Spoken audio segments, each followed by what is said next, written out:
आज की ये जो कहानी है ये इंदौर से निकलकर सामने आई है। आम दिनों की ही तरह शुक्रवार का ये दिन था। तारीख थी 24 जून 2022। इस दिन इंदौर महानगर के पुलिस स्टेशन के ऑफिस में चहल पहल बनी हुई थी। पुलिस वाले अपने काम को निपटाने में बिजी थे। दिन में करीब 3 बजे का टाइम रहा होगा। वहीं पर पुलिस स्टेशन के पास ही में अचानक से गोली चलने की आवाज आती है। सभी पुलिस वाले एकदम चौंक चुके थे कि अचानक ये गोली कहां पर चल गई, और कुछ ही सेकंड में वहां पर एक और गोली चलने की आवाज सुनकर सभी एकदम दोबारा चौंक चुके थे। अब पुलिस वाले यहाँ पर एकदम अलर्ट हो चुके थे और वो उस तरफ भागे जहाँ पर ये गोलियां चलने की आवाजें आ रही थी। पुलिस वाले जब वहां पर पहुंचे तो एकदम वहां का नजारा देखकर उनके पैरों तले जमीन ही खिसक चुकी थी। पुलिस कंट्रोल रूम में ही काम करने वाली एएसआई रंजना खांडे जमीन पर पड़ी हुई थी। उसके सर के पीछे से खून बह रहा था। कुछ दूरी पर ही भोपाल श्यामलाल थाने के टीआई अकम सिंह भी उसी जगह पर रंजना के साथ में ही गिरे हुए पड़े थे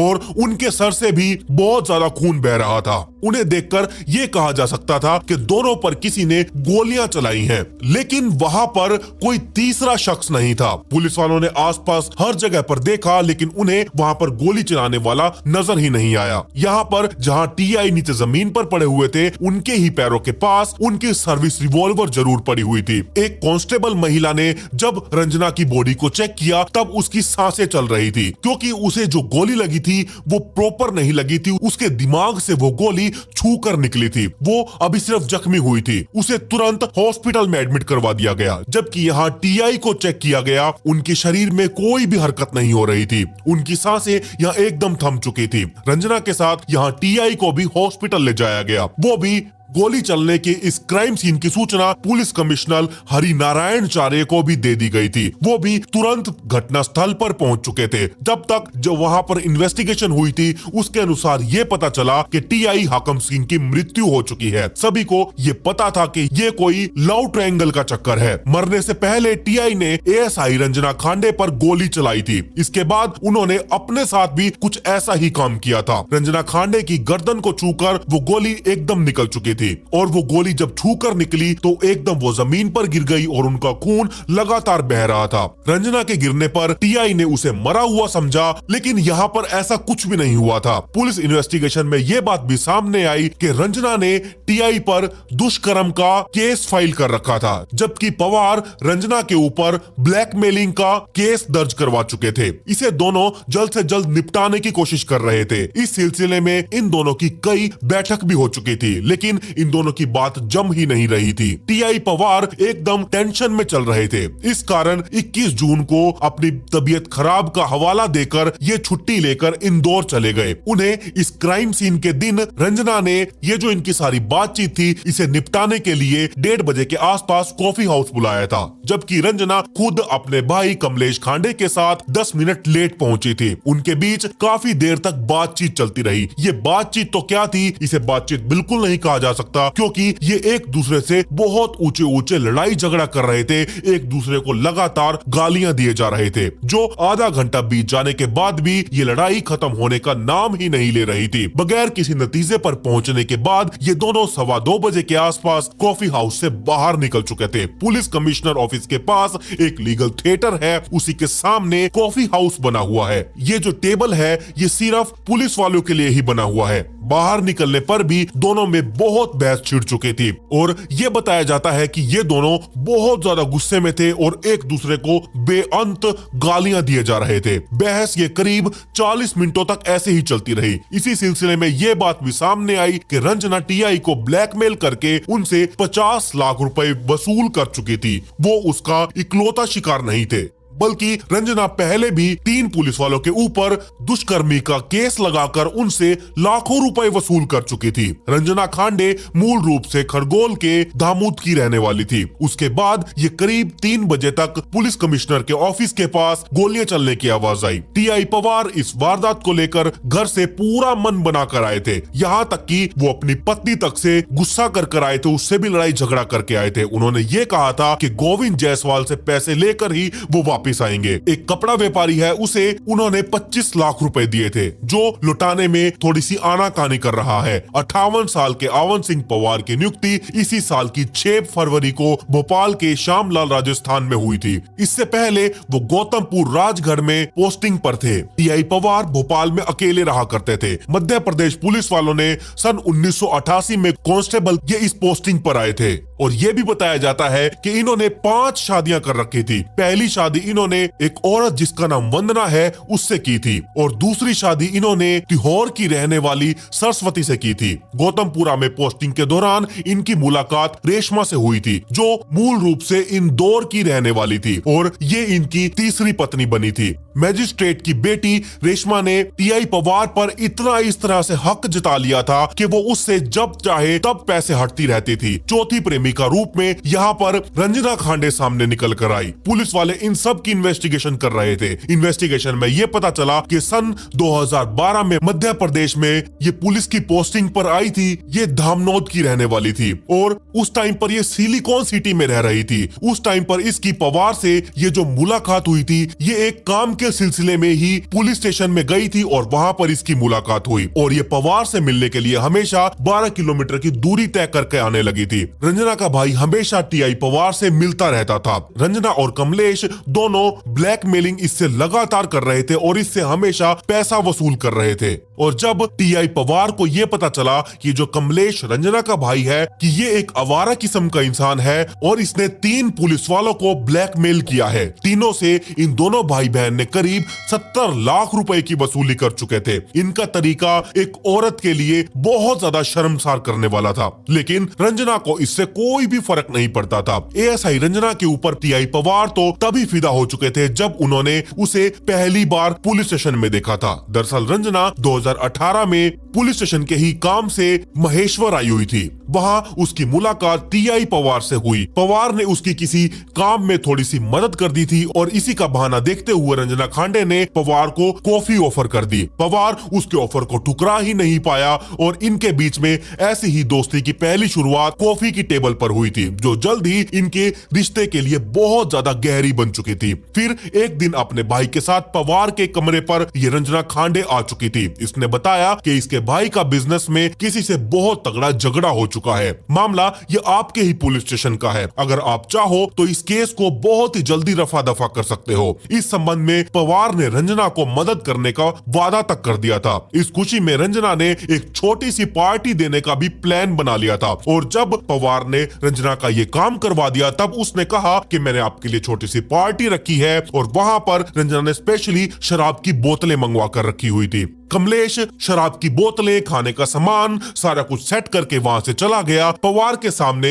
जब शराब और शबाब दोनों मौजूद थे तो वो एकदम उत्सुक हो रहा था कि बस वो शराब पिए और इसके साथ संबंध बनाए। उसके दिमाग में उस टाइम पर सिर्फ वही चल रहा था। उसकी खुशी बढ़ाने में रंजना ने कोई भी कमी नहीं छोड़ी। रंजना से जितना बन पाया उसने पवार का उतना दिल बहलाया। जैसे ही इनकी शराब चलती रही और वैसे ही इनके धीरे धीरे संबंध बनने शुरू हो चुके थे। कुछ दिनों बाद रंजना पवार से मिलने के लिए एक बार फिर अपने भाई के साथ पहुंच गई। उसने अपने भाई के केस को सुलझवाने के लिए पवार को थैंक्स कहा और कहा कि उसी के बदौलत उसका ये केस निपट पाया है, नहीं तो अगर आप मदद ना करते तो ये केस कभी शायद निपट ही नहीं पाता। और साथ ही इतनी बात करते करते उसे थैंक्स बोलते बोलते रंजना ने यहाँ पर एक बात और कह डाली। वो ये कोई आम बात नहीं बल्कि ये पैसों से मदद करने वाली बात थी। रंजना ने कहा कि उसके परिवार को तुरंत 5 लाख रुपए की जरूरत है। पवार पहले तो इस बड़ी सी रकम को लेकर सोच में पड़ चुका था, लेकिन जब रंजना ने अपने हाथ में शराब की बोतल उठाई और पवार को वो बोतल दिखाई तब पवार एकदम पिघल चुका था, क्योंकि उसे पता था कि अब यहाँ पर शराब की बोतल तो है ही और वो भी शबाब के हाथ में है। अगर शराब यहाँ पर मिलेगी तो वो सब भी होगा जो ये पहले हो चुका है। तो पवार ने उसी टाइम रंजना को 5 लाख रुपए देने का भी वादा कर दिया। टीआई पवार ने तुरंत उसी टाइम पर 5 लाख रुपए अपने घर से मंगवाए और कुछ थोड़े बहुत जो कम रह गए थे वो अपने दोस्तों से मंगवाए और उसी टाइम रंजना को लाकर दे दिए। और रंजना पहले की तरह ही पवार के साथ रंगरलियां मनाने में बिल्कुल भी नहीं हिचकिचाई। उसे तो ये जो टीआई पवार था ये सोना देने वाला मुर्गा समझ बैठी थी और उसे तो कुछ नहीं चाहिए था। उसे अपनी कोई इज्जत नहीं देखनी थी, उसे कुछ कुछ नहीं देखना था, वो सिर्फ पैसे सोच रही थी, उसे बस पैसा चाहिए। यहाँ जो टीआई पवार था उसे अपने काम की चीज मिल रही थी और जो इधर रंजना थी उसे पैसा मिल रहा था। बस इन दोनों को अपने अपने काम से ही मतलब था। ऐसे ही रंजना लगातार पवार से पैसे मांगती रही और पवार इन्हें पैसे देता भी रहा। पवार को बिल्कुल समझ नहीं आया जब रंजना उससे 3-4 बार पहले पैसे मांग चुकी थी, रंजना फिर पैसे मांग रही थी। पवार यहाँ पर इतना बेवकूफ बन चुका था, वो एक शरीर के लालच में इतना ज्यादा आ चुका था कि वो रंजना को लगातार पैसों पर पैसा दिए जा रहा था और रंजना यहाँ पर टीआई पवार की रातें रंगीन करने में लगी हुई थी।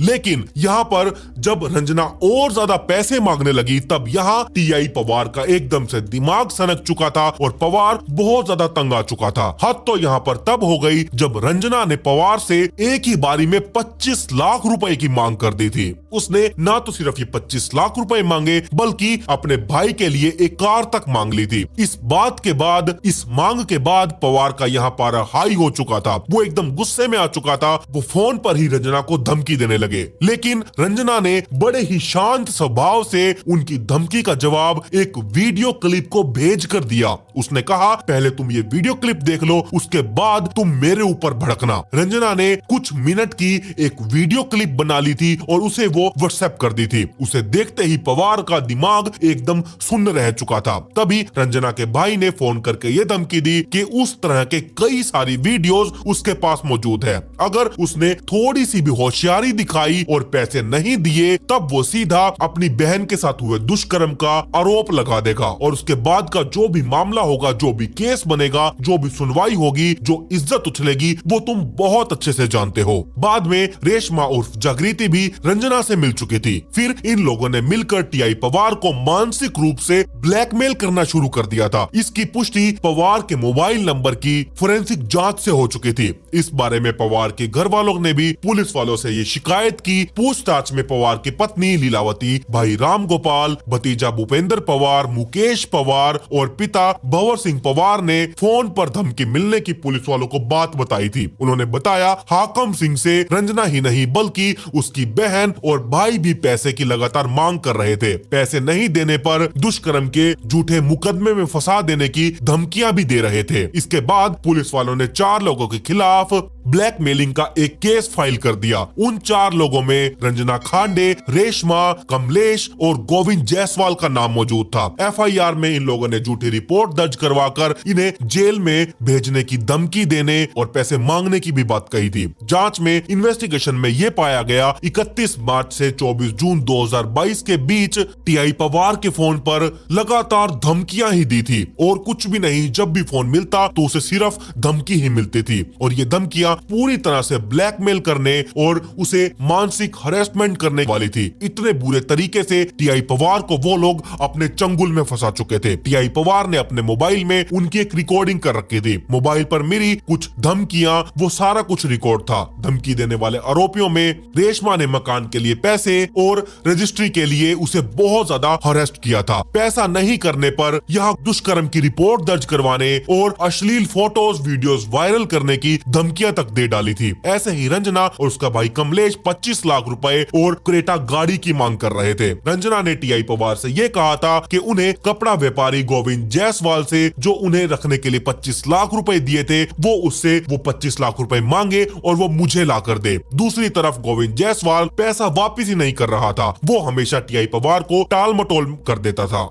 टीआई पवार को रेशमा ने 24 जून को पैसा लाने का दबाव बना दिया था। उसी टाइम पर रंजना और कमलेश पैसा और गाड़ी के लिए पवार को इंदौर में इंडियन कैफे हाउस के सामने बुलाया था। इस तरह से पवार दो तरफा बहुत ज्यादा फंस चुका था। इधर से 25 लाख रुपए की और क्रेटा गाड़ी की डिमांड हो रही थी, नहीं तो इसकी फोटोज वीडियोस वायरल कर देंगे, और दूसरी तरफ भी अपना घर खरीदने के लिए पैसा और रजिस्ट्री अलग से, जो एक फ्लैट टीआई पवार के पास पड़ा था उसकी रजिस्ट्री अलग से मंगाई जा रही थी। तो इधर से भी पवार बहुत बुरे तरीके से फंस चुका था। टीआई पवार को गोविंद से पैसे लेकर अश्लील वीडियो के वायरल होने से रोकने के लिए रंजना, रेशमा और कमलेश को पैसे देने थे। पवार ने कमलेश और रंजना से कॉफी हाउस में बातचीत करने के दौरान गोविंद से मोबाइल पर बात करके अपने रुपए मांगे थे। उन्होंने बातचीत में खुद को बहुत परेशान बताया था और यहाँ पर कुछ बड़ा क्राइम सीन होने की बात तक भी कर डाली थी। और इसी टाइम पर रेशमा पवार को लगातार फोन करके के धमकियां दे रही थी और उसने टीआई पवार को ये तक कह डाला था, जो पैसा और चेक नहीं दे रहा है उसे